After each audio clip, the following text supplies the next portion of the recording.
Hello, everyone, and welcome to the Hoover Institution Workshop on using text as data and policy analysis. In this workshop, we feature applications of natural language processing, structured human readings, and machine learning methods to text as data to examine policy issues across the social sciences, economics, history, national security, political science, and other fields. I'm Justin Grimmer, and Steve Davis and I co-organized the workshop. Today, we're thrilled to have Rich Nielsen, who's an associate professor of political science at MIT, presenting joint work with Eliza Oak called How the Rhetoric of Women in the Alt-Right Broadens the Movement's Appeal. Just before Rich starts, just some quick ground rules. Rich is going to speak for about 30 to 40 minutes. If you have any questions, please place them in the Q&A feature. Steve and I might interject with some pressing questions. And it's possible that there could be some live responses in the Q&A, though unlikely. After this 30 to 40 minute period, Steve and I might recognize you and have you ask your question live. After about an hour, we're going to turn the recording off and we'll go to a more informal Q&A session where we can ask some more nuts and bolts style questions. So with that, Rich, take it away. Great. Thanks so much for having me. Pleasure to be here. Virtually, of course. And let me share my screen so I can get those slides up. So this is, I want to highlight joint work with Eliza Oak, who's a PhD student at Yale. We are right at the point where feedback is useful. We also have, follow-on things we want to do with the data and with the methods.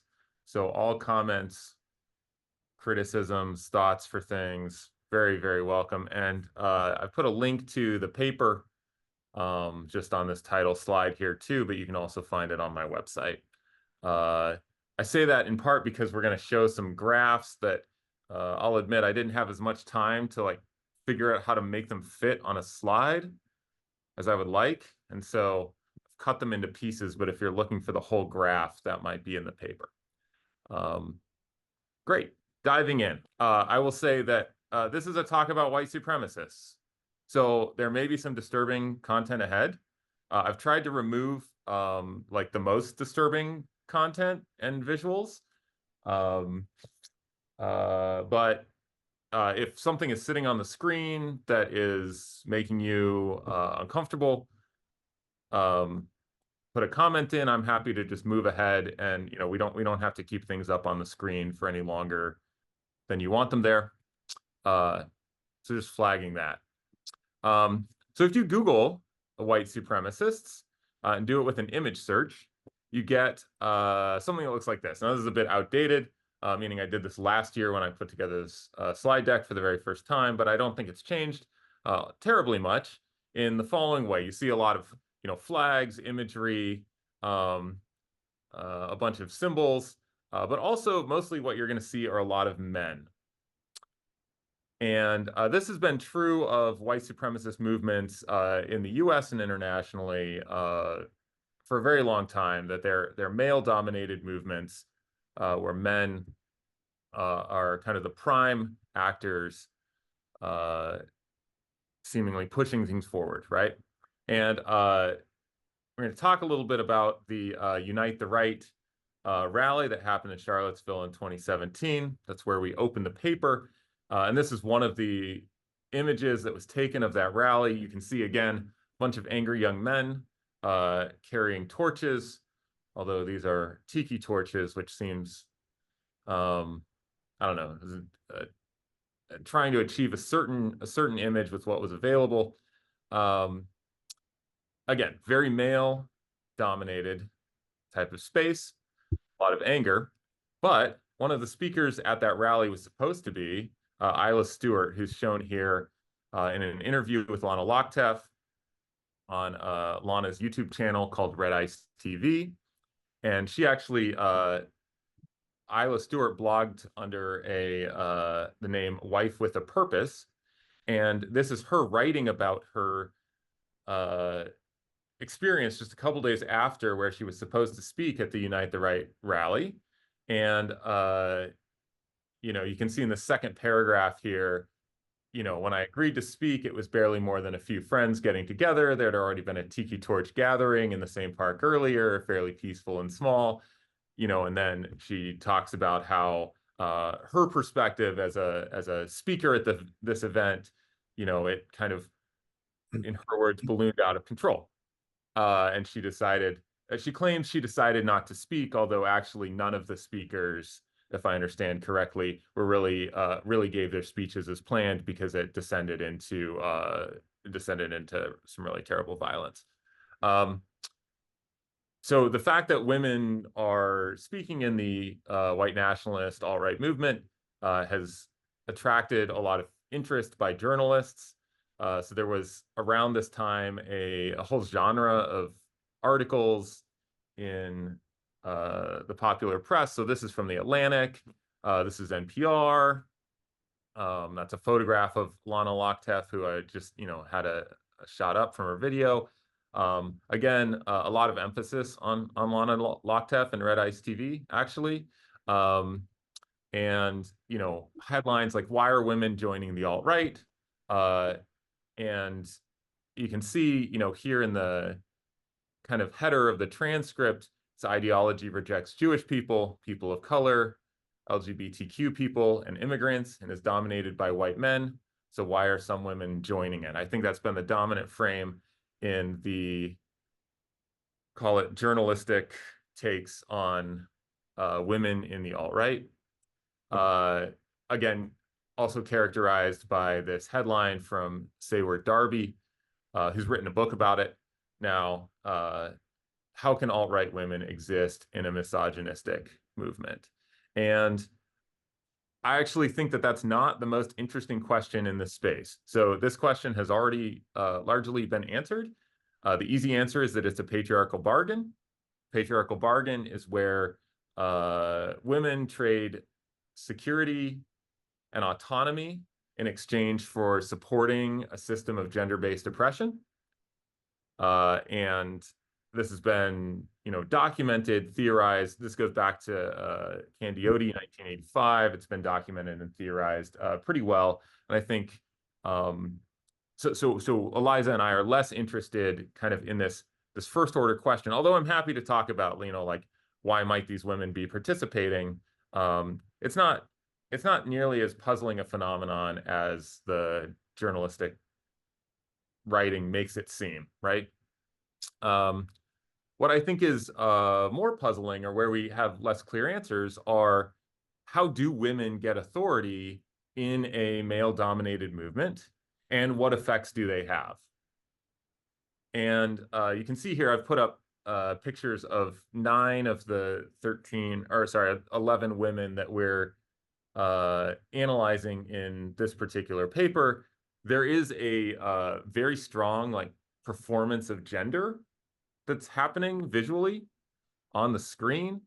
Fair amount of, like, priority towards a certain look, certain appeal, also a certain style of video. If I had time to, sit and watch videos with you, you would see some similarities in addition to the kind of general appearance.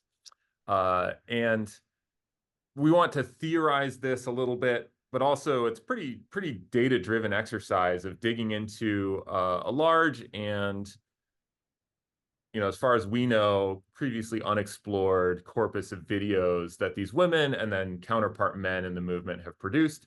And that's what the paper is looking at women's rhetoric, looking at men's rhetoric, and comparing it to see, okay, what can we glean from the rhetoric they use about how they're constructing their authority in this space? And then what can we glean from reactions to these videos about what effects they might be having? This is mostly observational. We will show you a small experiment at the end.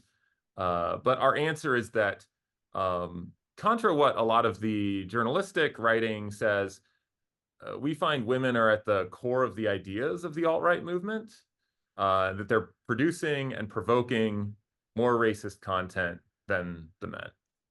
Okay, so outline of the talk, broadly speaking, we'll do some theory, some data analysis, talk about implications.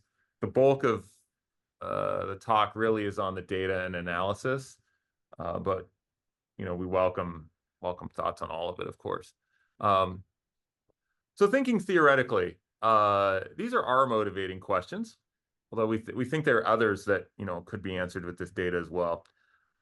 How do women claim authority in male-dominated politics, especially conservative or misogynistic social movements, which I'm quite interested in? And then what effects do they have when they're there as leaders in these social movements? On the question of women claiming authority, the dominant frame in the journalistic literature, and then also with a few researchers who started working on this. So this is a New York Times op-ed, which I'd call journalism, but it's by Annie Kelly, who's a PhD student who's been working on these women and their content. Really focuses on what I'd call differentiation. So the idea that women contribute to the movement or claim authority in the movement by doing something very different from what the men do. And kind of implicitly, the claim is also like pulling the movement away rhetorically from its kind of like real roots, something like that. So what this is drawing on is the self-presentation of a lot of these women as, quote, trad wives. So this means that this is short for traditional wife. This is, a label that Isla Stewart, who I talked about, who was going to speak at the Unite the Right rally, claimed for herself.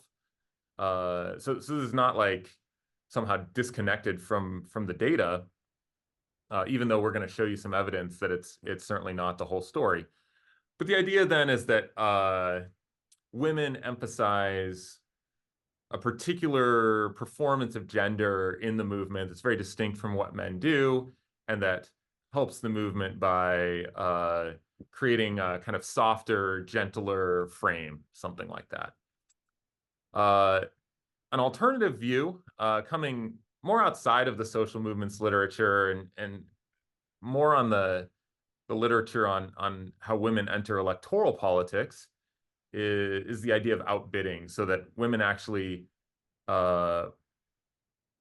perform gender in ways that maybe are counter stereotypical to how women are often thought to perform gender, or they use rhetoric that's typically associated with men, or they garner nicknames like Iron Lady, as you can see here, basically emphasizing toughness and what are often seen as stereotypical masculine traits.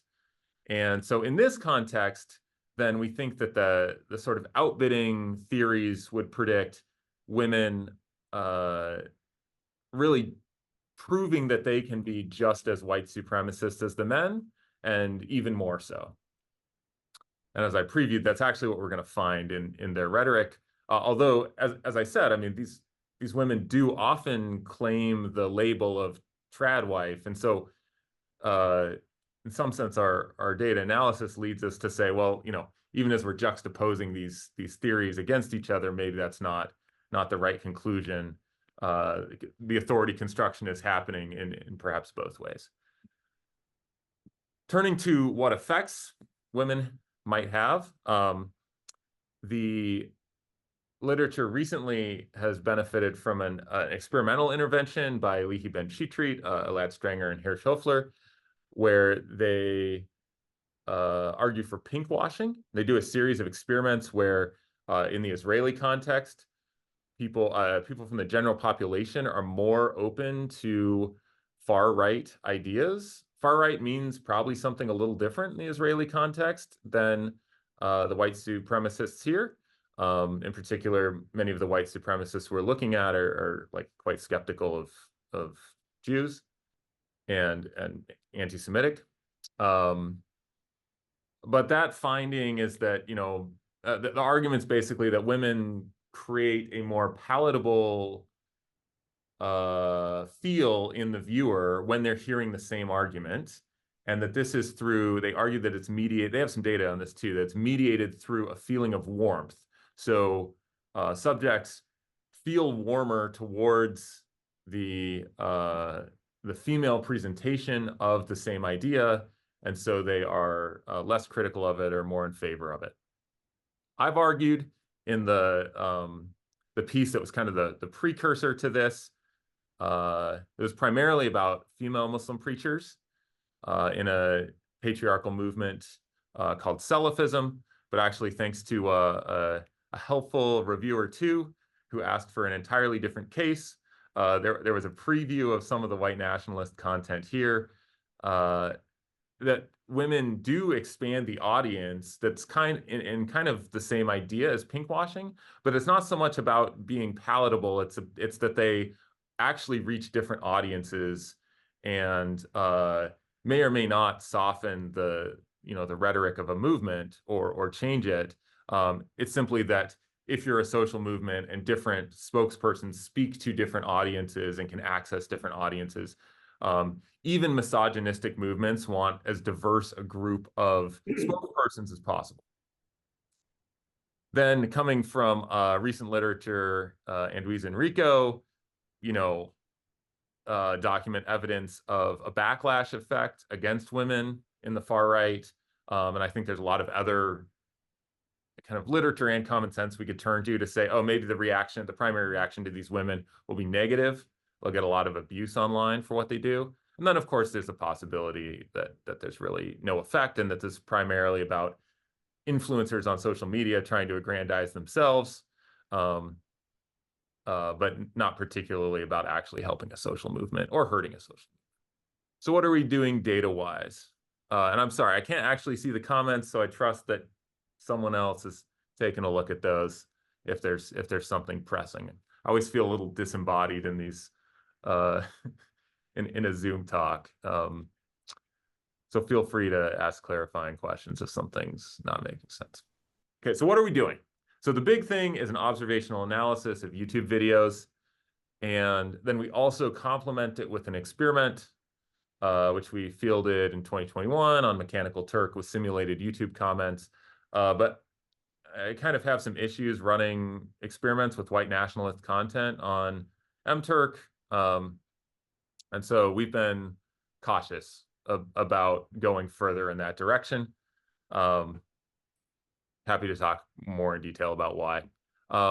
Also, there's actually just some mismatch between, it's as impossible as far as we can tell to confirm or deny the observational results with the experimental results, because there's both no way to go back in time and run the experiment on when the observational data were created. And it's really difficult to actually sample somehow the group of people that were interacting with these videos at the time. And so there's just some limits there of what we can learn from combining experiments and observational analysis.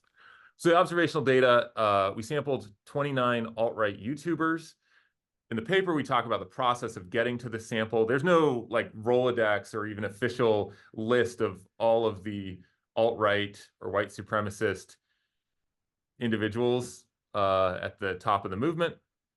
And so that makes it difficult to say that these results are representative, because it's essentially tried to design a sampling frame and then get all the people we could who were on YouTube at that time. But I'll just say up front that that's a limitation of this, is like thinking about what is the population. Can you at least say what your hypothetical frame is? So, yeah. Like give us the definition of alt-right that you are after, and ideally how you would sample from that frame. Yeah, okay. So shoot, do we have a bunch of things got cut as we tried to shorten the paper. I'm like, do we have a definition of alt-right in the paper at this moment? We'll define alt-right as holding a right-wing set of ideas and being open to, or more than open to, racist interpretations of world politics. And this isn't just American politics. Many of the people actually are based in Europe. They are, we think we can identify the racism when we see it. I'll show you some examples of it. But we sampled more broadly, and where we drew the line, so people who didn't make the cut, for example, are like Steven Crowder with the Louder with Crowder YouTube channel, who's pretty right wing, but has, and you know, some people hear dog whistling racism in what he's done with his channel, but he says, no, I'm not racist. I'm not alt-right. Most of these people self-identify as alt-right, and many of them self-identify as white supremacists. There are a few that are in the network that we saw referenced over and over again that we include who might deny that label. But just because that whether they identify as alt-right or not doesn't seem very helpful to me. So the only content I hear you say is they're racist. And that's fine. If that's how you want to define alt-right, then that's fine. But otherwise, it's just this very vague notion, which is apart from how you sample the frame. Even the frame is vague, which is what's bothering me. Mm-hmm. Yeah, okay. So the other thing that I think is important is we intentionally grab people. Okay, sorry. So let me describe procedurally how we got people. Is we went to several lists of essentially think tank reports who have tried, like Southern Poverty Law Center and others who have tried to list out who are the major actors, influencers, movement leaders in the alt-right. And we started from some of those lists. So yeah, but yeah, do they have a well-defined definition of what it means to be alt-right? I'll desist here, but there's a vagueness to the enterprise here that I think makes it hard to understand what we should make of the results. Yeah. I should have a better answer for you right now, but let me ruminate on it as I keep going with the talk, and I'll see if I can make it more precise as we go on. Because I do think that we have a stronger sense of what we mean in our heads, but I'm doing a bad job of giving a concrete definition to you right now. Okay, so we have about 12,000 videos from those 29 people. We then went back and collected comments about 6 or 8 months later, and about 2,600 of those videos had been censored.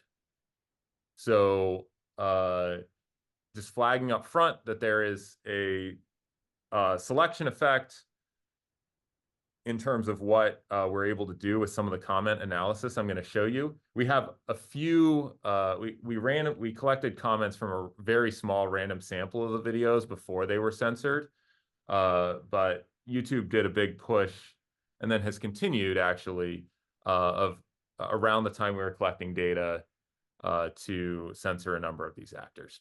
So I'll try to flag where I think that's relevant. We get similar results with the small random sample as with the censored sample, which obviously has, you know, a massive amount of data.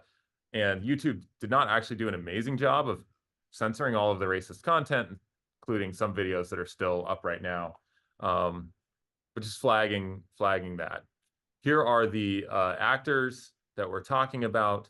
So with the women, we basically identified a pretty comprehensive set of women who were acknowledged by multiple sources, internal and external, as being part of the alt-right.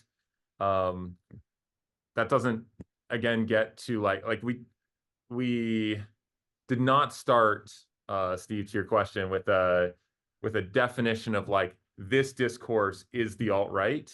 We will now sample everyone on YouTube who has this discourse. We instead started with, this is a recognized social movement. Here are the people that multiple sources say are involved in that social movement. Here is where they put out their content. We're going to grab the content and somewhat remain agnostic to what actually the content is. And what you'll see is that actually the women engage in rhetoric that there's some things the men do that actually you'd think doesn't seem super alt-right to me. Like they spend a lot of time streaming video games, for example. And so we have a very movement-based approach to thinking about who's in and who's out, but we wouldn't want to, I think, sample people based on content directly, because we're asking about how they contribute to a movement. And I worry that we would misunderstand what the content of the movement actually is that streaming, et cetera, may actually be important to what the men contribute to the movement. Sucking in gamers, for example. Okay, so we have 11 women, 18 men. You can see a number of them all are connected with this Red Ice TV channel. We're going to use that at some point because it has the same subscribers and viewer pool, but then different people are posting their videos as kind of sub channels within that single YouTube channel. So you can think of it as sort of holding fixed a number of things that might vary across the channels otherwise. Okay, so what do these videos look like? Here's where some of the really racist quotes come in. I'm going to speed up because I took too long to talk about the data. This is from someone named Stefan Molyneux. You can see he's talking about Hispanics having low IQ and that this is going to cause crime. There is also a lot of anti-feminism, misogyny, and women are themselves purveyors of this part of the ideology.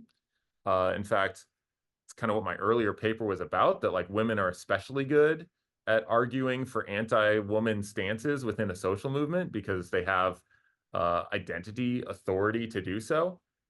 I can say, as a woman, I don't want feminism. So this is Brittany Pettibone, who's in the data set. And this is someone named Jean-Francois Gariepi. And you can see he's streaming here. And there's this, quote about how employers ought not to be forced to hire Black people if they're worried they'll commit crimes. But what's more horrifying is this is zooming in on the chat. This is like the chat that's streaming on the screen. And you can see, I mean, there's just, it's about ethnostates in Europe in this particular frame. And it's just, and some anti-Semitism, pretty terrible stuff. And then finally back to the frame that I showed you before. Isla Stewart was famous for this white baby challenge that she made. And this was the interview with Lana where she talked about, how America does not need, quote, incoming babies from foreign lands causing problems. Okay, so we're going to deal with the multidimensional video data. And I think the way that's interesting to this workshop. So the audio we take as the transcripts. We get the VTT files from YouTube, which transcribes them all automatically. There's mistakes in there for the closed captions. We'll acknowledge that, but do a pretty good job. And then we take sampled video frames. We actually sample fairly infrequently. It's just 1 frame a minute at the moment, although we could modify that. And then we OCR the text of the sampled frames. Obviously, we're missing text that's on frames we didn't sample, right? So we're not catching all of the visual content of these videos. We're catching a random sample of some of that content. We still have a lot from the OCR there. And then we're going to do Google object detection, Google label detection, which is saying what search terms does Google think you would want to associate with this image. Then we're going to use an API from a firm called Face++ to do face, gender, and emotion recognition on these because Google no longer does that through their API. So this is a visual display of what that's going to look like for the frame we've been looking at. So in the optical character recognition is going to be in the orange here. Pulling out things on the screen. You can see there's some mistakes. For example, it thinks the Twitter bird is a Y, but those don't tend to matter too much. The Face++ algorithm is in the light blue there. It's pulling out female, neutral, and it says no smile here for Lana Lochtef. She's smizing, I would call it. In green, you have the object detection. So here it's like really showing you it's just grabbing person. It didn't even grab the microphone, for example. The labels actually do a little better. So we get a lot of really useful things about especially kind of the female gender presentation in the red there. And you can see the boxes for the whole frame. Okay, so how are we going to analyze this? We're going to have a topic model where we combine the text and image data in the same topic model. Nuts and bolts of that is we come up with matrices from the transcripts, matrices from the visual, from turning the visual aspects of the frames into words via that process I showed you. And then we append them. And there's a question of weighting. We're actually just going to weight them 1-to-1 at the moment. But acknowledging that this is kind of new methodological terrain of exactly how you should weight images versus text. And I'm trying to do some theoretical thinking about that on the statistical side as well. Happy to talk about it. This is very packed together, I'll say. Then we run regressions with author gender as a predictor. Sorry, I'm thinking of each of these as authors here. On the content of comments they get on the YouTube videos, and then measures of engagement, the gender of the commenters, and bringing in new commenters. And throughout, we're going to use some conditioning on the content of the videos to capture the counterfactual idea of, imagine that a man had presented the same content, how would the reactions have been different? Of course, that counterfactual is actually quite tricky to think about. So do you think about giving a man the same script as the woman? Or do you think about giving the man the same visual presentation as the woman? You know, you get different counterfactual quantities depending on how you, like, which counterfactual you want to know about. Okay, so this is a summary of a topic model where what we've done is we're showing the words that are most associated with different topics in the rows, and then point estimates, where the black dots are showing us the percentage of words that women devoted to that topic, and the white dots are showing us the percentage of words that men devoted to that topic, and they're ranked so that at the top are the most women-emphasized topics in the videos. At the bottom are the most men-emphasized topics. And this is a 50 topic model, so I've actually cut out the middle of this plot, and it's still kind of unreadable. So what I'm going to do is we can come back to this with the estimates if you want to see them, but just remembering that they're ranked this way. So the very top is the things that women emphasize most. And then I'm going to zoom in a bit on what those keywords are. So the thing we've done is when it's all caps, that's coming from the visual words. When it's capitalized but otherwise lowercase, that's coming from the OCR on the frames. And when it's all lowercase, that word is coming from the closed captions.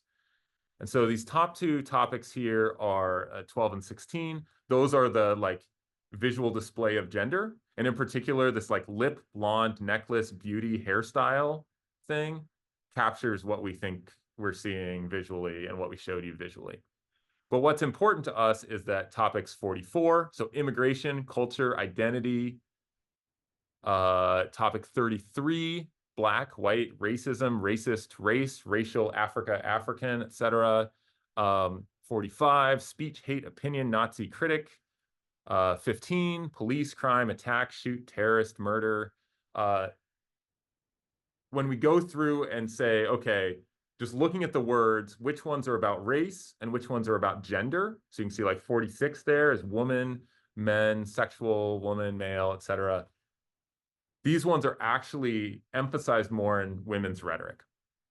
And we go through an exercise of working on labeling all the topics. That includes looking at the visual aspect too, which is kind of new, of thinking how do you validate some topic when you have these frames to look through. So this is what the visuals look like on the anti-Black racism topic you saw there.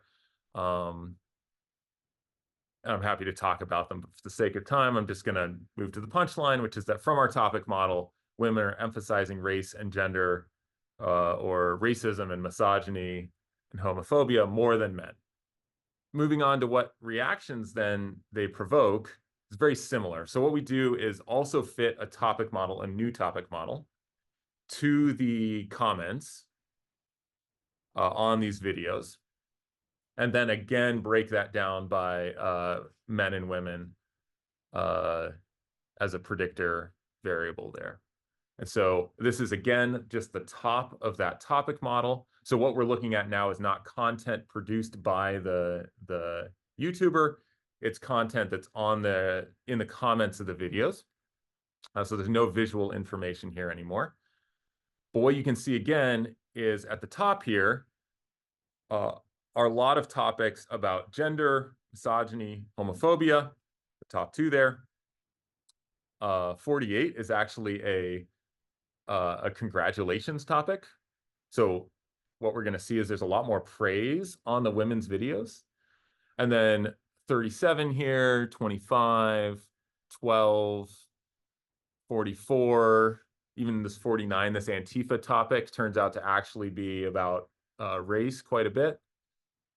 These are all topics that are generated or appearing more in the comments on women's videos than on men's videos. That's us zooming in, sorry. Okay, for the sake of time, what do I want to show you?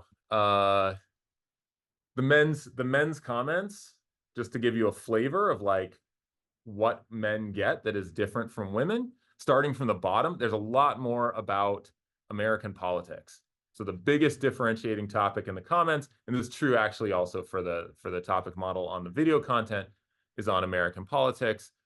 And then there's a lot about some conspiracy theory stuff in here, some philosophy stuff, some libertarianism stuff, some politics stuff. And then in here are some like gaming and streaming video stuff. So combining all of those topics, we could run a series of regressions with different predictor variables. These are all descriptive to me in the sense that I think the different control sets are not really making this like a coin flip in any sense. They're just allowing us to reason about different counterfactual qualities, but we have kind of lurking confounding in mind for all of them.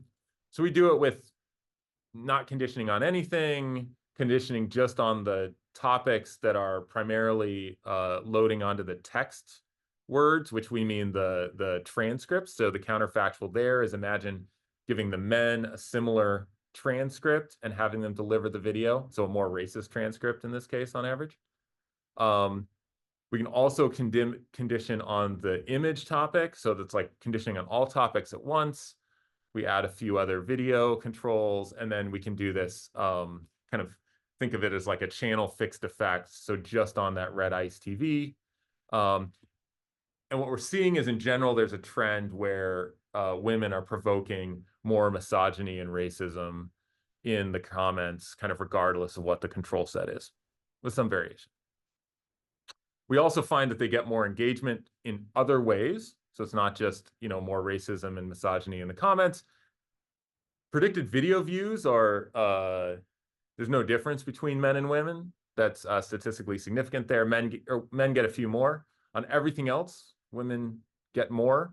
So they get more likes. They also get more dislikes. They get more comments per video, or more comments per view, actually. This is conditioning on views. So they're able to generate more engagement like that. They get more praise. They get fewer misogynist slurs, actually. Although our list of misogynist slurs may be a little limited there. Tried to be imaginative, but YouTubers are more imaginative. They get more female commenters. But what's striking to me here is that still the vast majority of commenters on women's videos are men. Now, this is based on trying to guess people's gender from their YouTube handles, which is not an error-free enterprise, I'll say. And so there's a huge degree of uncertainty here.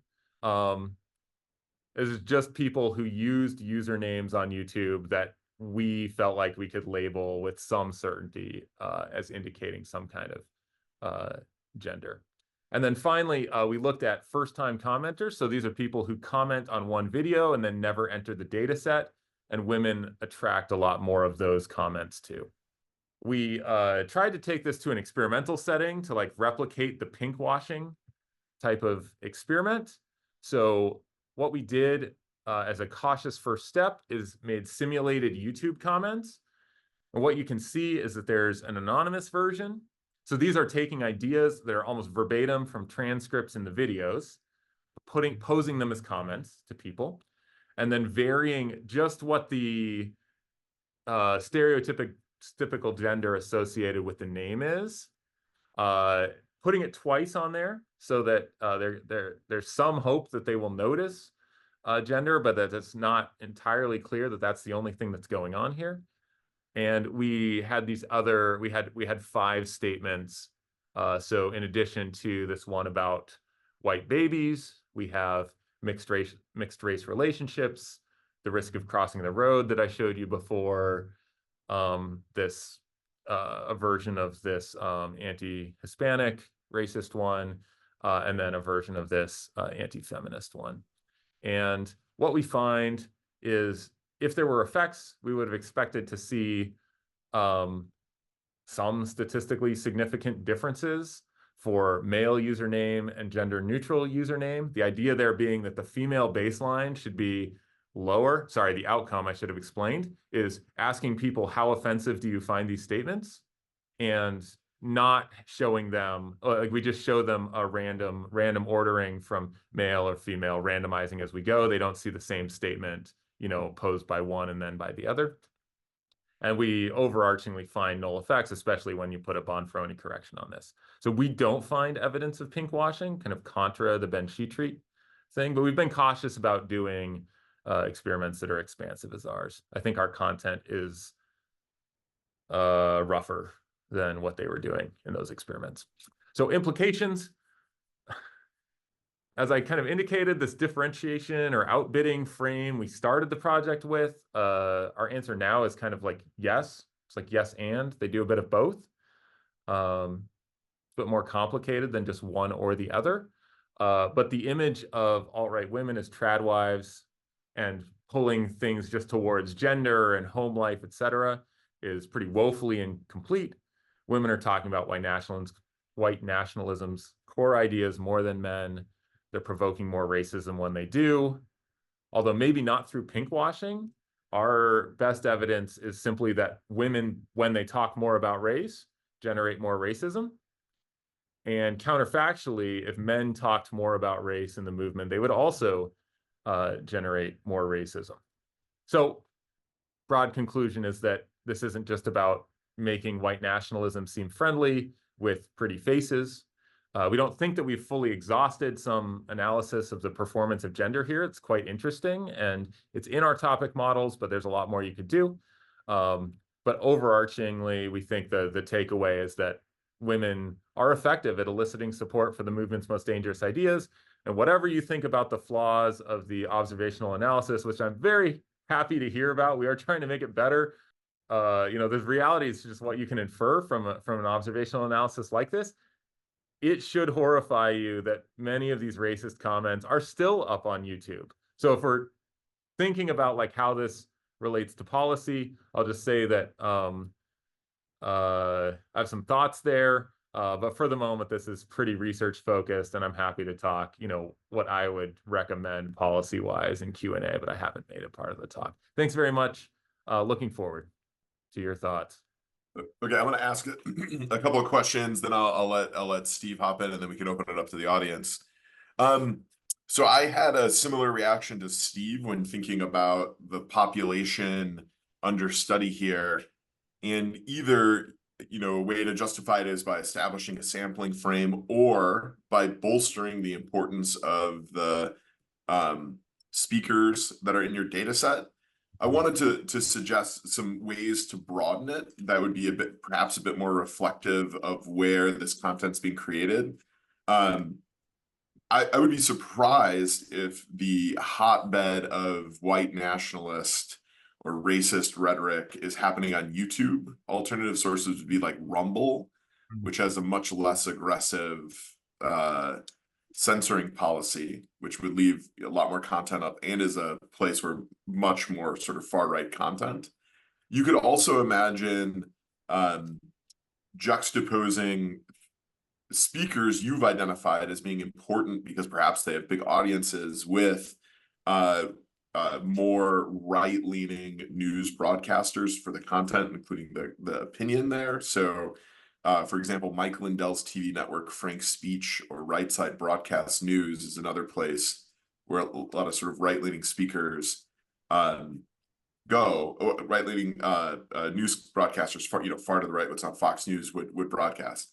But the interesting problem, I think, in the assessment here is if there's just fundamentally different ways different speakers are conveying their content. So if the YouTube videos is where the women are sort of bringing people in, you could have some different presentation there. Whereas if it's like the Twitch stream is where the men say incredibly racist things as a way to sort of normalize racist speak in reaction to events in a video game, which is a thing that happens. You could imagine that you could end up with like the reverse conclusion. Yeah. So, I mean, agree. I admit that some of the challenge we face is simply in cross-platform data collection being difficult or impossible. That's an annoying response, but it is a real one for text as data researchers, because I will say I've never presented something where someone couldn't think of more places I should go get text from. Let me justify the YouTube thing for a minute, which is that now Rumble and Gab and some of these other places are where white nationalists are putting out content. But in 2019, YouTube was the premier. They were very pissed when they were kicked off of YouTube. They complain about it all the time. The men and women both were using YouTube to put up their primary content. And in fact, I actually get a little salty when people do like Twitter analyses of white nationalists, for example, because the Twitter was again, it's because it's accessible, right? Like because you could scrape Twitter. And so, we're guilty as charged there too. It's like YouTube is somewhat accessible, although not as accessible as Twitter. But all of that Twitter content was primarily pointing people to the YouTube videos. The YouTube videos are where they ramble on, and they put a lot, like their Twitch streams, they're putting up on YouTube. So I would defend that as of 2019, this was the place where the premier content was, and where, and it's because in Tamar Mitt's, new book, she's still working on it, but I've seen it. She argues that basically, extremists want to be at the apex of impact and low content moderation, and actually nobody's on Rumble. So like, this is like YouTube is still where they want to be. And I actually see them reposting this content under alias, accounts and trying to get a few views here and there. That said, I agree, like with more money and more time, I absolutely would do like a collection on the whole ecosystem. I'd like to head that way. I sort of see this as like a very very time consuming but still pilot analysis of like what's out there. How's that for caving in the face of a question? That's good. Steve, do you wanna ask, and we can open it up? Yeah, let me make a comment, and I guess it's a request for framing things in the next draft of the paper. And I'll set aside the questions we've already discussed about sampling frame and sampling. This paper, as you presented it, kind of sits out there in the ether all by itself, and there's a lack of comparison to other settings that might be helpful. And I'll give you 3 examples. First, just a terminological point. This isn't really about women in a male-dominated politics. There's lots of women in politics in the United States, and we live in a society where men and women have equal political and legal rights. But you can go back in history in the United States, especially before women had the vote. And there's other forms of legal rights where there wasn't equality before then. And you could ask, not you personally, but what does the literature say about how women achieved authority in either political or social movements when they didn't have the same political and legal rights as men? You can do that today in many countries around the world, where women are subjugated, often as part of the legal regime, and they have less in the way of political and legal rights than men. Nonetheless, they often play important roles in social movements, if not political ones as well. How do they do that? And then finally, something that's really close to home and might be a useful point of comparison because it's very doable. But if you watch commentators' coverage of the NBA and the NFL and other major sports, those are the only two I look at occasionally, you can see there's been a radical change in the past 2 decades. They used to be entirely male dominated. And now almost all these shows, the leading ones seem to have at least one female commentator along with the men. So are the women doing something different in those settings than the men to achieve not authority here, although that's really an input to viewership and ratings? Those settings strike me as quite useful, partly because they're not so politically charged, but also because there are very clear ways you would sample and assess performance. You just, on the relevant sample frame is all the most watched shows. Yeah. The relevant metric is viewership and maybe advertising revenue and something about commentary. So, I find this one sits in isolation, and there's a sense in which you only have one data point. You got one particular movement, and then you've got some somewhat noisy observations on how women achieve whatever level of success you wanted to characterize it as relative to men. But I don't know what to make of it because there's no context. Yeah, so some of this may be an issue with the talk. We do try to bring in a bit more in the paper of this kind of broader literature. You're making me think of like Don Thiel's work, though, which I think we're not citing, about how women got votes in various places. We do think a lot about Anna Catalano-Weeks's work on women entering political parties and drawing from that, like how women's presentation. But I watch some of these sports shows too, and I am fascinated actually by the shifts you're saying. I sometimes worry that it's in fact not authority. That actually in the shows the women are still treated as less authoritative, although maybe that's a function of just some of the shows that I'm watching. Often the woman is there as a facilitator, and in this setting the women are not facilitators. So a thing that's a little different is that like these are authorities in an open marketplace vying for like influence without an overarching structure like an employer who tells them they're in or out and can basically subsidize them even if they're not drawing in views or whatever. For me, this is connected to other social movements. So the other data point I have in mind is, as I mentioned, women in the Islamic Salafi movement.